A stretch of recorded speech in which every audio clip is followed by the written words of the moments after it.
అందరికీ జై శ్రీరామ్ అండి. ఈరోజు వీడియో ఏంటంటే, నేను ఎదురుగా అద్దం కనిపిస్తుంది కదా, నేను అద్దం అనేది ఇలా అస్సలు పెట్టకూడదంట. నేను ఇలానే తప్పుగానే పెట్టానండి. ఇది ఎలా అంటే, ఇప్పుడు మనం బెడ్రూమ్లోకి వెళ్తాం కదా, ఈ బెడ్రూమ్ డోరు ఆపోజిట్ అద్దం అనేది ఉండకూడదు. మళ్ళానేమో అది వెస్ట్ గోడకి ఉందన్నమాట, పడమర గోడకి ఉందన్నమాట. పడమర గోడకి కూడా అద్దం ఉండకూడదంట. మళ్ళా మనం బెడ్ ఎదురుగా కూడా అద్దం ఉండకూడదంట. నెక్స్ట్ ఇప్పుడు మనం దక్షిణ సైడు అంటే సౌత్ సైడ్ కూడా అద్దం ఉండకూడదు, వెస్ట్ సైడ్ కూడా ఉండకూడదు. అది వెస్ట్ సైడే నాది ఉంది. మళ్ళీ ఈ డోర్ ఎదురుగా ఉంది, బెడ్రూమ్ డోర్ ఎదురుగా ఆపోజిట్ ఉంది కనుక ఇలా అస్సలు ఉండకూడదంట. ఉండడం వల్ల చాలా నెగిటివ్ ఎనర్జీస్, సరిగ్గా నిద్ర పట్టకపోవడం, హెల్త్ ఇష్యూస్ ఏవో ఒకటి చిన్నగా వస్తాయని నేను ఒక రీల్స్ చూశాను. అది వాస్తు పండిట్. అలా అని ఒక్కళ్ళది చూడలేదండి, నేను ఇద్దరు ముగ్గురిది చూశాను. అందుకనే ఇది నేను మార్చేద్దాం అనుకుంటున్నాను. ఇది నేను మూఢనమ్మకం అనుకోకండి, ఇవి చెప్పాలా ఇంత మూఢనమ్మకం అని కొంతమంది తీసేస్తారు. ఇవి మన చేతుల్లోనే ఉంది కనుక చిన్న రెమెడీస్ మనం పాటించడంలో తప్పులేదు. ఏదో వేలల్లో ఖర్చు చేసేసి అవన్నీ నేను పిలిపించి మార్చేద్దామని కాదు.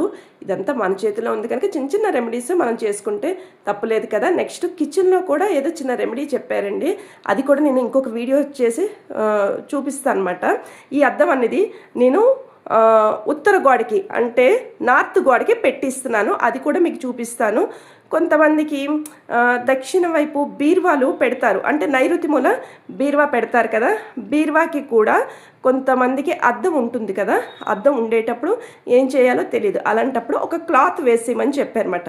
మన బెడ్ ఎదురుగా ఉన్న అద్దం అది క్లాత్ వేసేయవచ్చు.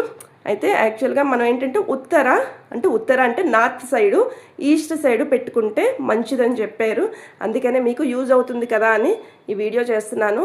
నేను ఉత్తర సైడ్ పెట్టి కూడా మీకు చూపిస్తాను ఏ కార్నర్లో పెడుతున్నాను అన్నది. ఈ వీడియో చివరిలో చూపిస్తానండి.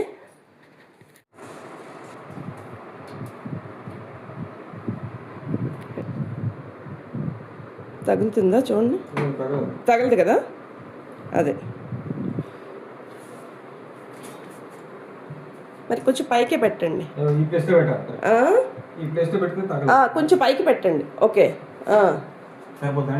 సరిపోద్ది. చూడండి, నేను అర్బన్ వాళ్ళకి కాల్ చేసి ఈ అద్దం మార్పిస్తున్నానండి. ఒక 200 రూపీస్ అంతే ఛార్జ్ చేశారు. అయితే మనం తెలిసిన తర్వాత అదే పీకుతుంది కదా మనసుకి. ఇది చిన్న రెమెడీయే కనుక నేను మీరు ఎవరైనా ఇలా నాకులాగా పెట్టుంటే మార్చుకోండి. నెక్స్ట్ ఏంటంటే, కొన్ని మూలల్లోని పిల్లర్స్ ఉండకూడదంట, అది ఈశాన్యంలో అస్సలు ఉండకూడదంట. అప్పుడు అది ఉంటే ఏం చెయ్యాలి అన్నది ఇంకో నెక్స్ట్ వీడియోలో కూడా నేను చెప్తాను అన్నమాట.